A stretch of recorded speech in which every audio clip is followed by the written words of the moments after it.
Assalamu alaikum and welcome everyone to this solo session that we are having today on micro scholarship program and how it is helping the orphans in Pakistan. I'm Hafsa Idris, co-founder of Daastan, and I'll be hosting this session. To speak on this topic, we have Ms. Kiran Roxana with us. She's already in the house. I'll quickly introduce her and then jump to the questions. Ms. Kiran is the director of English Access Program at Anjuman Faizul Islam Rawalpindi, which aims at providing English language learning opportunities to less privileged students. She also has an extensive teaching experience in various universities in Pakistan, some of which include Daastan University, ComSats, and Arid Agriculture University, Islamabad. She's also running a youth-led educational organization called Yaduri. We'll talk more about it, and is currently serving Rifa International University as a linguist. Assalamu alaikum, Kiran, and welcome to the show. For such a nice introduction. Thank you, Hafsa, for such a lovely introduction. Thank you. Thank you very much for your time. Thank you very much for arranging this talk with us. And I'm really looking forward to knowing more about Yaduri, what you do, about the scholarship program, and so on. Definitely. We'll talk about that. Yes. So before we dive into those topics, I would like to know, how did you come into teaching? Before we started, you told me that you are teaching since about 10 years now. So I want to ask, was it by chance? Was it by choice? Did you always want to be a teacher? How did you come into educational sector? Actually, it was not by chance. It was by my own will. I wanted to be a teacher when I was a small kid, and I used to have office like teachers and everything. And right after my master's, I got a chance to teach in Arid Agriculture University, Rawalpindi. And at that time, I was so young, like about 11 years ago. And then I started enjoying teaching. Then I continued my studies, and then I got a chance to teach in other universities as well. And then I got a very positive response from my students, and from my own learning experiences. Like, I thought, like, I can be a good teacher, or at least I can try to be a good teacher. Yes. Right. And what is the best thing about teaching that you like, that you would say? You get to know about new things, about the updated information, what's happening in the world, through your students, through the books, through internet, through your lectures and everything. This is the best thing. Like, you're never outdated if you're a teacher. Right. I agree. My parents are teachers, both of them. So I have a little bit of experience with that. I'm not a teacher myself. I don't think I can be. But yeah, I agree. You stay up to date with the knowledge, and you get to know so many students, and you get to change their lives, I think. Yes, you're right. You're right. Okay, so let's talk about this micro scholarship program. How is it different from the traditional scholarships? Because traditional scholarships have a different structure. They are in a certain way, and this micro scholarship program, I think, is a recent thing.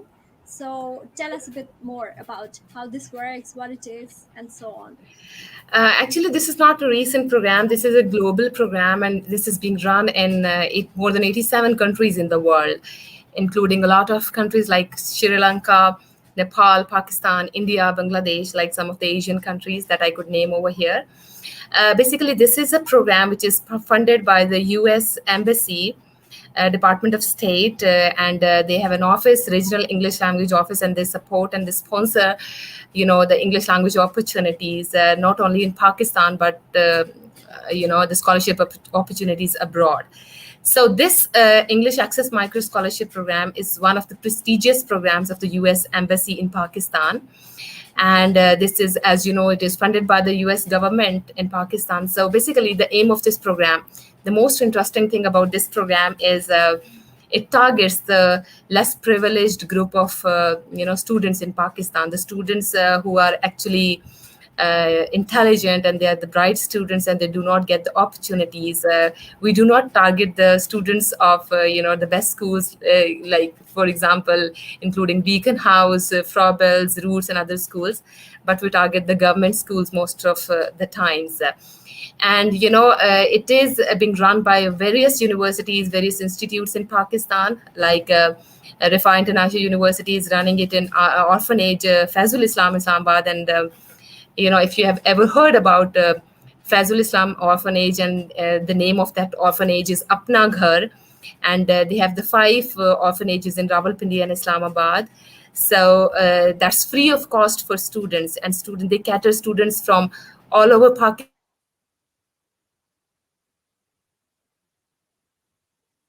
PK, FATA, etc. So that's why the best thing about this program is, like, we are giving opportunities to the students who cannot, go abroad otherwise, or who cannot get good education otherwise.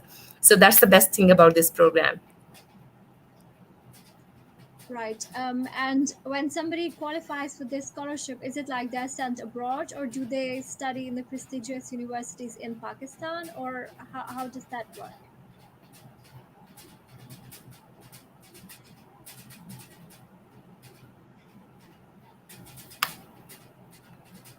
Kiran, could you hear my last question?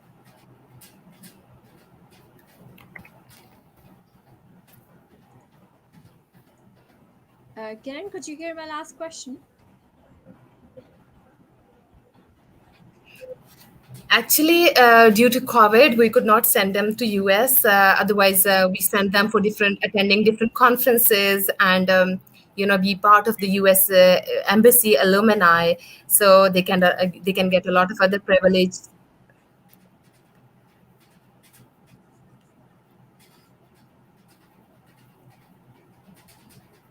Kiran, I lost you Yes, there. Hafsa.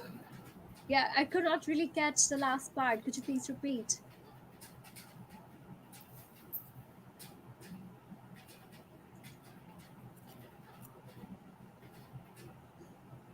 Hafsa. Yes, can you hear me, Kiran? Yes, yes. Do you Okay. have some more questions, or should I talk more about that? Because there are a lot of things like I can add into. All right. Yes, please. Basically, I was talking about the scholarship, this micro scholarship program, which is a fully funded program by the US Embassy in Pakistan for the less privileged kids. And the age group that we target for the micro scholarship program are.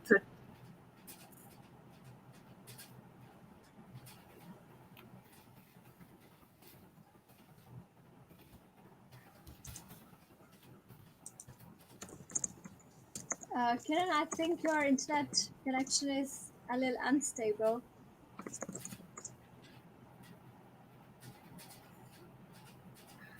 Hafsa, can you hear me now? Yes, I can hear you now. All right. Okay, I was talking about this micro scholarship program opportunity. Like so far in Pakistan, there are a lot of graduates from this Access Micro Scholarship Program, and basically we target the teenagers, like the students who are in sixth, seventh, eighth, ninth, or maybe 10th class.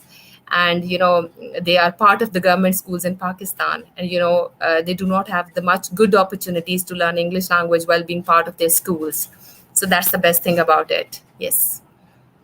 Right. And who can apply for it? What are the eligibility requirements for that? Basically, this is a very, very broad question. Like every university, every institution, whosoever is running this program, I am the project director of one of the programs of, the U.S. Embassy. That's English Access Micro Scholarship Program.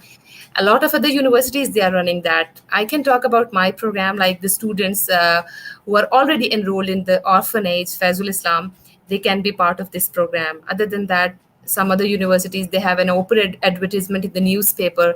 Anybody can apply. Like they should not belong to the elite class. They should be from the less privileged groups of society, but the Right. students must be bright and intelligent. Yeah. And those who cannot afford going to the best schools in Pakistan, English medium schools in Pakistan. Yes. Right. And is it once a year? Is it twice a year? What are the It's deadlines? basically a 2 years program, and once we complete one, like our students, they'll have to be with us for 2 years. And basically, this is a complete package, as the name suggests. Like this is English Access MicroScholarship Program, and basically, it's quite metaphorical as well because we are giving an access to a lot of opportunities to our students. It's not just an access to English language, but it's a complete package where we actually focus on the computer literacy courses. We have a lot of enhancement activities where we celebrate days. There are personality grooming exercises. There are service learning projects that our students they're involved in. Yes. And are there any obligations that students have to fulfill after they graduate from this program? Like, for example, working in their own country or doing certain things, which things Yes, are they? definitely. They'll have to get more education in order to work in our country as well, because after completion of this program, most of them they are either in the ninth grade or in the 10th grade. So they still need a lot of education to get a white collar job in Pakistan or abroad. So this is just an access to the opportunities. Like we just provide them the ways. They become the U.S. Embassy alumni in such young age, and otherwise they cannot afford to go to the best schools. So this would be a great chance for them, like if they become part of such a prestigious scholarship by the US Embassy.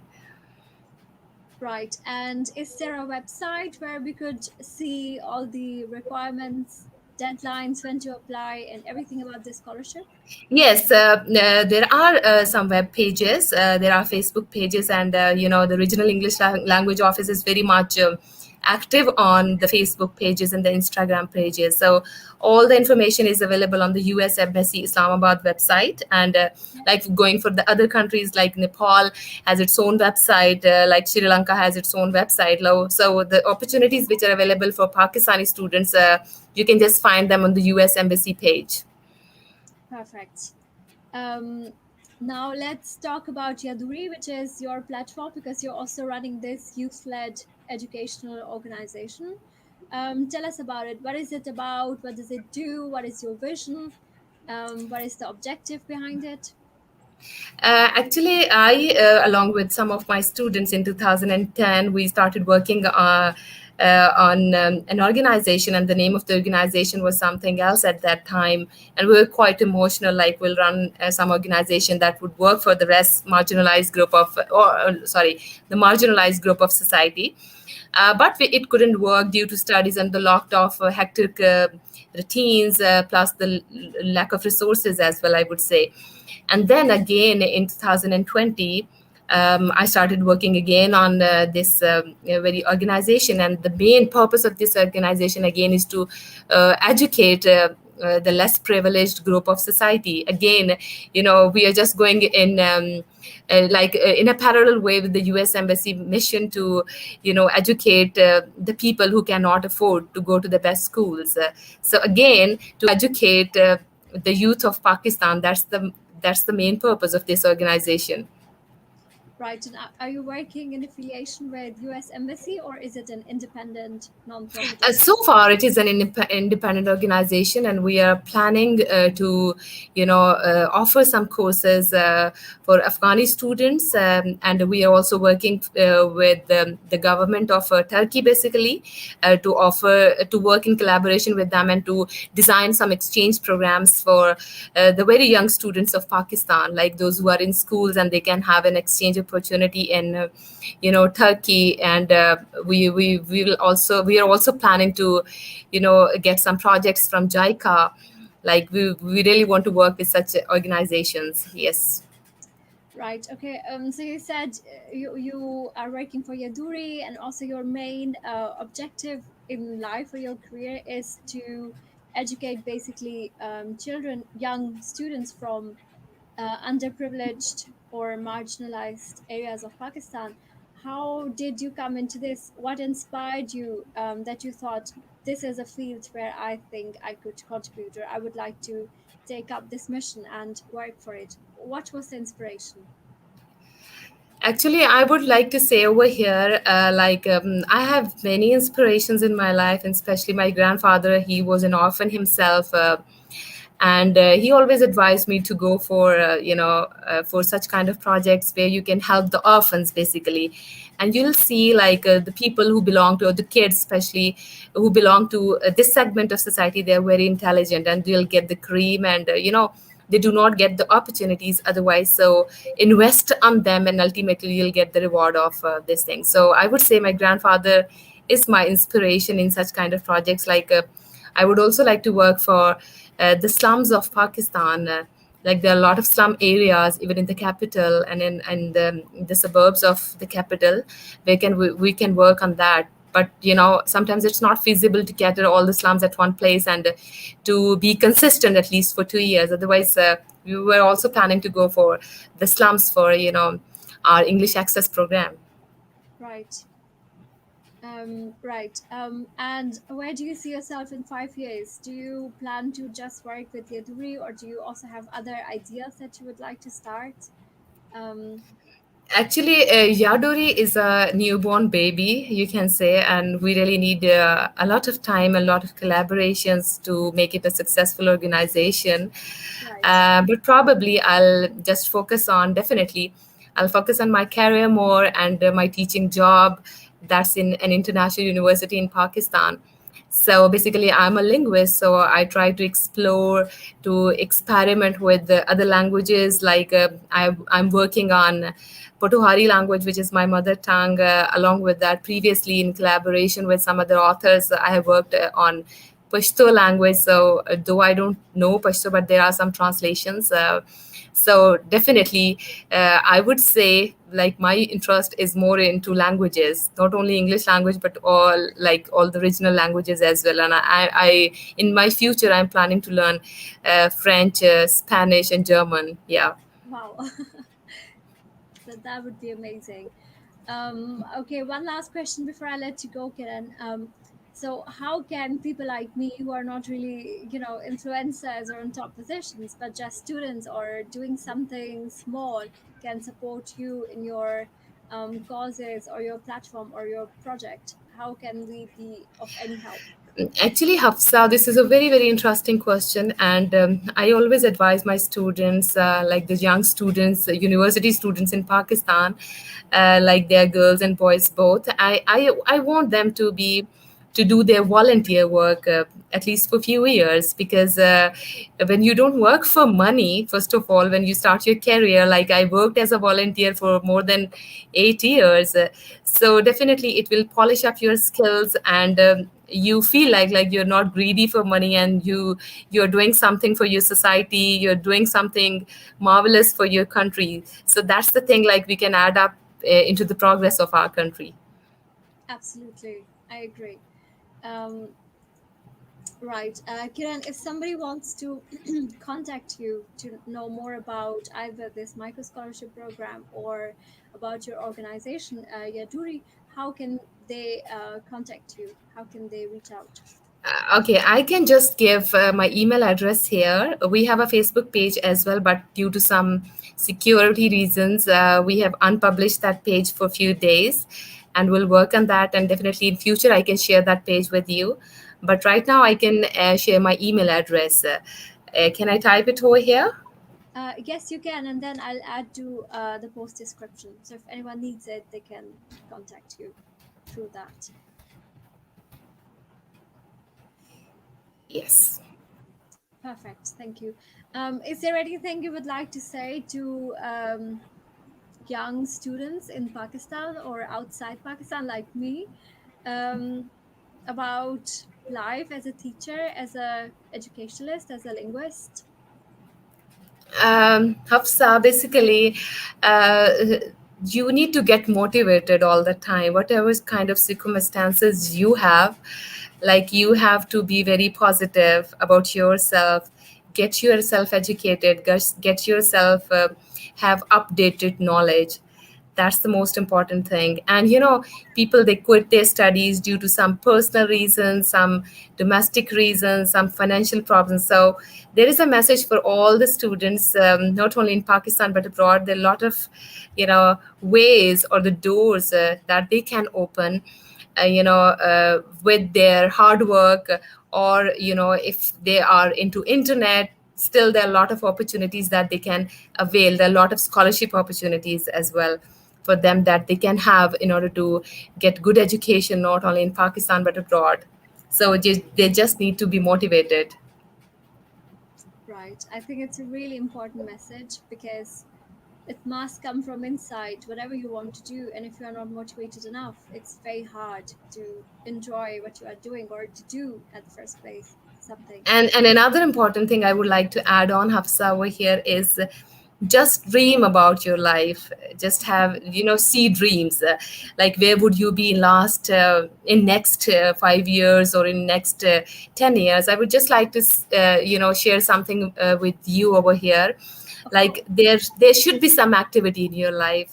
There must be some activity in your life. Some people, they are coffee lovers, some people they are tea lovers, some peoples they go for hiking, some peoples they are the good swimmers, some people like me, they do meditation.